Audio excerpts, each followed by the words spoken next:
You can erase someone from your mind. Getting them out of your heart is another story. हा असा dialogue एक दिवस कुठेतरी ऐकला आणि मग eternal sunshine of the spotless mind हा नितांत सुंदर चित्रपट माझ्या आयुष्यात आला. आणि म्हणून मला बिघडवण्यात घडवण्यात या चित्रपटाचा खूप मोठा वाटा आहे. स्नॉवेल प्रस्तुत मला बिघडवणारे चित्रपट. स्वतःला स्वतःमध्ये डोकावून पाहायला लावणारे चित्रपट खरंच विरळ असतात. वेलकम होम यात मोडणार आहे. आणि म्हणून हा सगळ्यांनाच आवडेल असं नाही.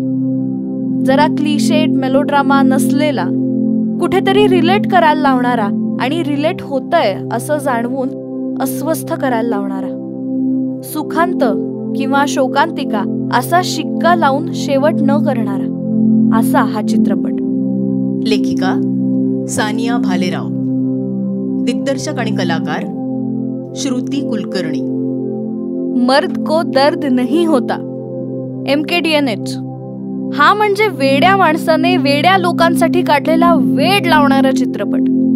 सुप्रीची एंट्री ज्या गाण्यावर होते आणि तो जो काही सीन जमून आलाय ना, त्या एका सीन साठी पुन्हा एकदा चित्रपट पाहावा अशी वेडाची लहर मला हे सांगताना येते. Quirky dialogues, mad music, retro cliche Bollywood feel. Nakhrewali हे गाणं आता कायमसाठी वेगळ्या कारणाने आठवण करून देणारं इंटेलिजंट डायरेक्शन. काहीसा टॅरंटिनो, रॉड्रिग्ज फील, अंदाज अपना पासून डेडपूल पर्यंत नॉस्टॅल्जिया आणणारं कथानक आणि खूप सारा मॅडनेस. स्नॉवेल प्रस्तुत मला बिघडवणारे चित्रपट सीझन 3.